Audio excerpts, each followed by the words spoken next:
Hey guys! Welcome again to my mini vlog. So now we're just arrived here in Milan, from Switzerland to Milan kasi gusto namin mag-club dito. Kaya diretso na kami dito for clubbing. Struggle is real! At may mga dala-dala pa nga kaming mga maleta kaya tinulungan ako ng friend ko. Thank you! And papasok na nga din kami dito sa metro. Parang underground railway siya guys. Papunta sa house ng isang friend namin para iwan din namin lahat ng mga gamit doon bago kami pumunta sa club. At after namin bumaba sa metro, ito na naman tayo. Naglalakad na naman kami. Diretso na to sa house ng friend namin. Kaya struggle is real talaga para makapag-club lang talaga. Di ba ang lalakas ng mga tama? Nagbiyahe pa kami ng 4 hours para makapag-club lang dito sa Milan. At iiwanan muna namin lahat ng mga gamit dito sa kanila. And then after, babalikan na lang namin. Tapos kumain muna kami sa KFC. At nag-aabang na din ng taxi para diretsyo na. It's already 12:20 na ng umaga guys. And we're here!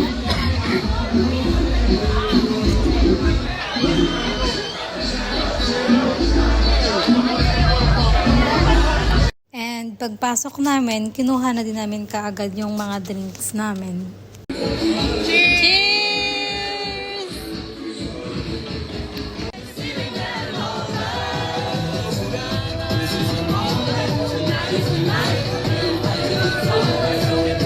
And it's time for tequila shots!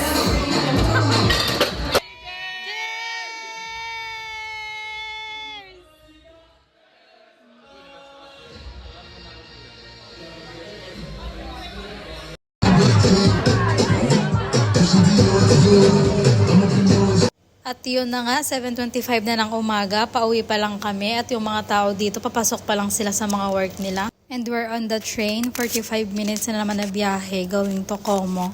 Literal talaga to na walang tulugan, magpapalit lang kami. And then maliligo, and then bumaba na din kami kaagad dito sa center para kumain na din ng lunch namin.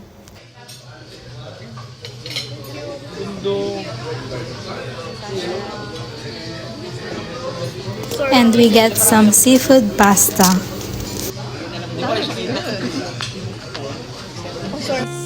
And after namin kumain at gumala, invite kami ng friend namin dito sa house nila para kumain na naman ng dinner. Mukbang talaga to guys for this video.